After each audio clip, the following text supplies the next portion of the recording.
Boundaries. Every single person's talking about it. And here we are. You've tuned in to listen because you want to find out how to create healthy boundaries. So welcome and thank you for giving me this opportunity to do that with you today.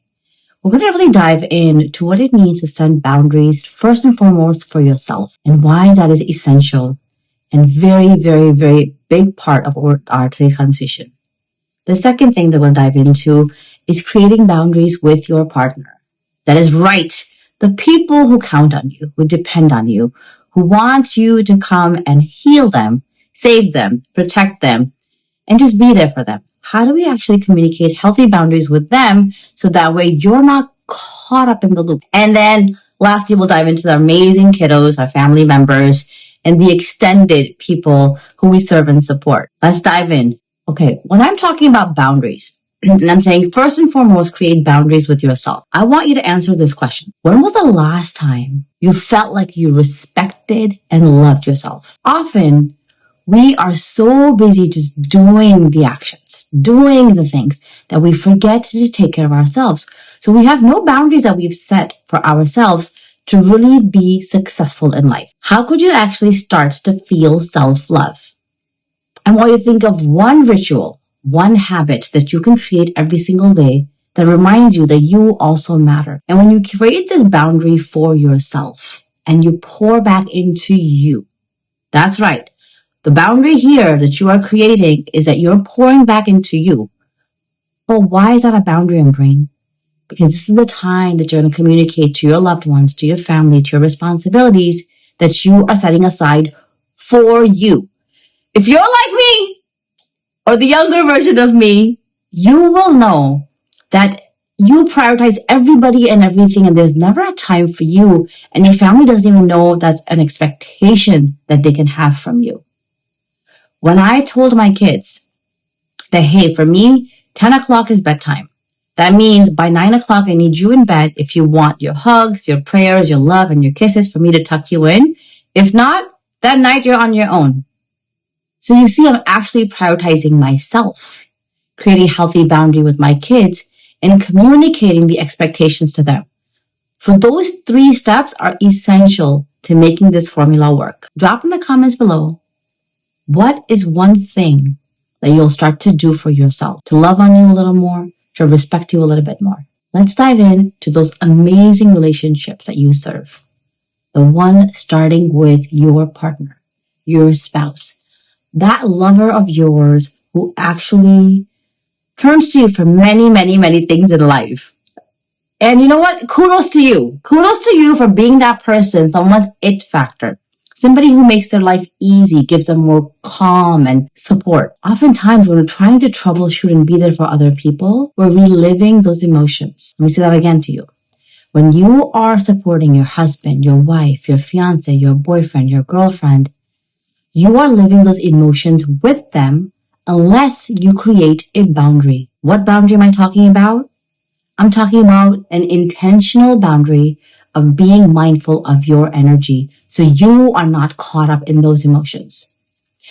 Think about a time when all of a sudden your partner comes in, guns blazing, and they just need to vent. They just need to go, and you have no idea it's going to come to you.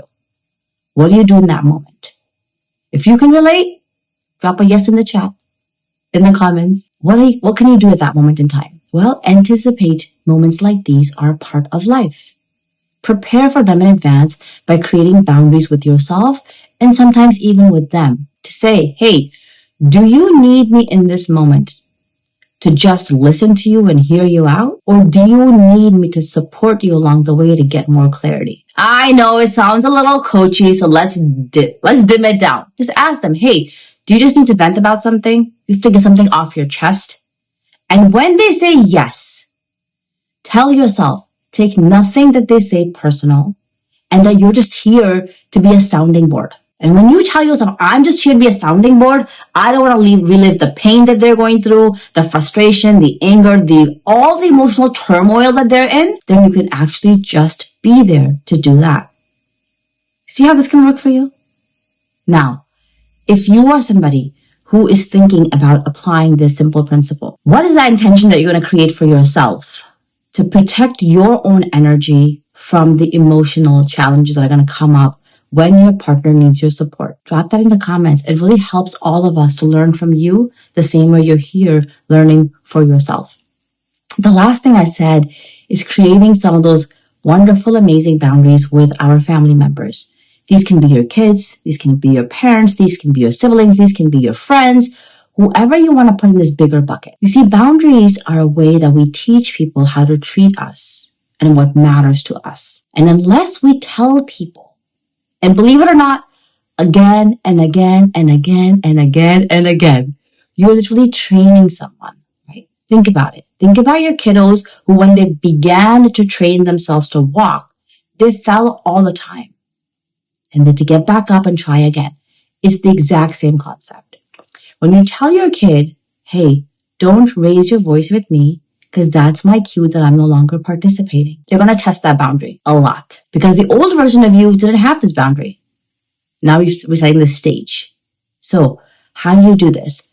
Something that's really worked in our home, and I'm really bringing it back with my kiddos, 3 of them, all of which are teenagers. As you can tell, emotions get heightened sometimes. They don't understand the way that they're operating. They think they're so cool, right? And they are, right? So what you want to communicate at that time is like a pause and a snap out of it moment. And they're going to test it. Why? Because you haven't set that boundary for them before. So all I do now is I just put my hand up and go like this, which basically means I'm taking a time out, or you need to take a time out to really catch your emotions, to figure out that this behavior is not acceptable in our home. And right now, as I was recording this for you, my son called me. Gotta pick him up early from school and doesn't know what's going on. So he says, what's happening? Why am I being picked up? And I was trying to record this for you. And I saw that he picked up on the frustration in my voice and the need to want to get off the phone faster. He said, hey, Ma, what is going on with you? Why that tone of voice? So when you are teaching your children that respect is expected and it's a boundary for your home, it's a give and receive. You've got to be able to let them hold you accountable to the same respect that you expect from them. This for our family has been a game changer.